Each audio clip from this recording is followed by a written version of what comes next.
রাধে রাধে, জয় শ্রীকৃষ্ণ। তো দেখো আমরা ভোগ খেতে চলে এসেছি মায়ের কাছে। প্রতি বছর এখানে আসি আর এত সুন্দর এখানে ভোগ হয় আর বিশাল ভিড় হয়েছে।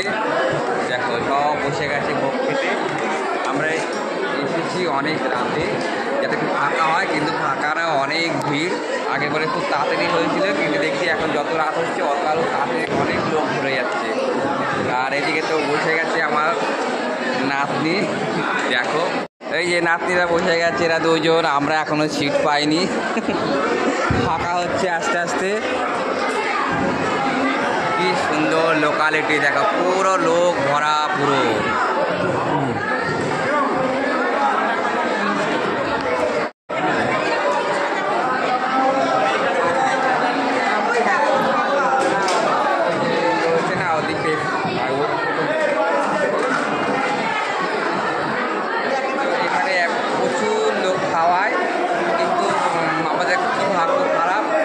আধা ঘন্টা পরে খাওয়ানো হবে, তা আধা ঘন্টা এখন আমাদের সে বুঝতে হবে, তারপরে দেবে।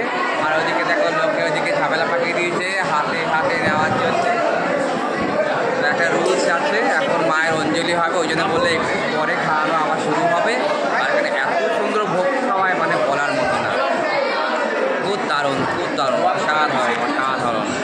আজকে শরীরটা এত খারাপ না, আসতে ইচ্ছা করছিল না, কিন্তু মায়ের জানে, মার কাছে তো আসি প্রত্যেক বছর, খুব ভালো লাগে। এসছি 2 কিলোমিটার পথ অতিক্রম করে এসেছি, মনে হচ্ছে 4 কিলোমিটার পথ হয়ে গেছে। তো এই মা তারাময়ী মায়ের অনেক মানে সে কাহানি আছে, আগে তোমাদের সে বলেছি।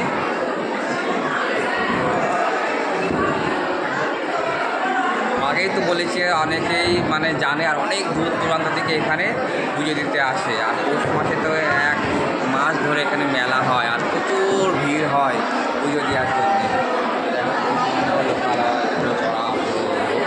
এখানে সারা সবাই এনজয় করে, বাজি ফোটায়।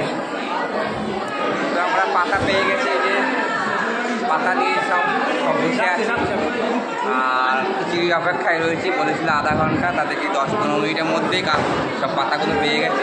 এখন খিচুড়ি আস্তে আস্তে কতক্ষণ লাগবে তা জানি না। সবাই দেখো পাতা নিয়ে সব বসে আছে, সবাই দেখো সব পাতা নিয়ে সব বসে গেছে কত সুন্দরভাবে। হ্যাঁ, শান্ত শিষ্টভাবে এখানে সব প্রসাদ সব বিতরণ হয়।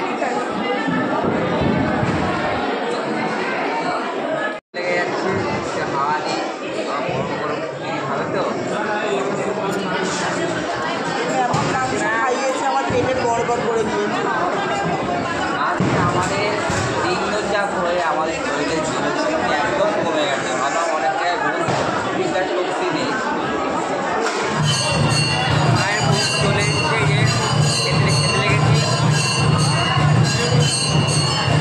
আর ওইদিকে হোমযজ্ঞ হচ্ছে, মায়ের অনেকক্ষণ অপেক্ষার পরে মায়ের একটু ভোগ পেলাম। কি গরম,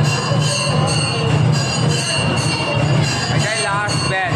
এখন বাজে 12টা, আমাদের আসতে অনেক লেট হয়ে গেছে। তো যাই হোক, আমরা তাহলে ভোগ খেতে শুরু করি। রাখছি আপাতত। আমাদের বসে পেট ভরেনি, অল্প দিয়েছে। অনেক লোককে দেখো উঠিয়ে দিচ্ছে, খিচুড়ি আর নেই। ওই দেখো কাতারে কাতারে লোক সব বেরিয়ে যাচ্ছে।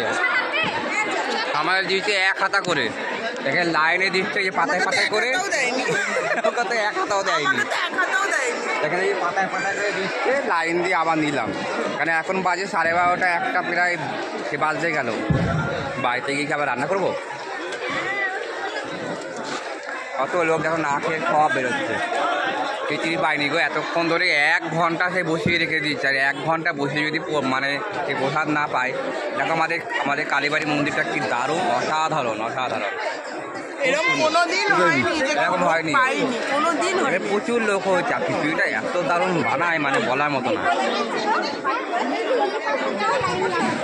কাছারি কাছারি লোক হয়ে যায়, সন্ধ্যেবেলাতে খাওয়াচ্ছে। পাইনি, অবশ্যই তো অনেকে পাইনি, উঠিয়ে দিয়েছে। আমরা তো তার পেজ সামনে বসেছিলাম বলে আমরা 1-1.5 হাতা করে সব পেয়েছি। যাই হোক, এইটুকুনি পেয়ে গেলাম, তো রাতবেলার মতন হয়ে যাবে।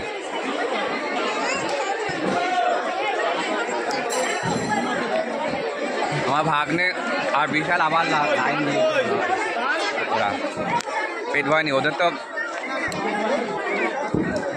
একটু বেশি খাবার যারা খায় তাদেরকে অল্পতে হয় সে বলতো আমাদের অল্প হলেই হয়ে যায়। তুই খাস মোটা মোটা 5টা রুটি 4টে রুটি 8টা রুটির সমান, আর আমরা খাই 3টে রুটি, তাও আমাদের 3টে রুটি। ও লাইন দেয়নি, আমি লাইন দিয়ে দু প্লেট দিচ্ছি এনে ও একটা খাচ্ছে আমি একটা খাচ্ছি। দেখো কত লোক লোক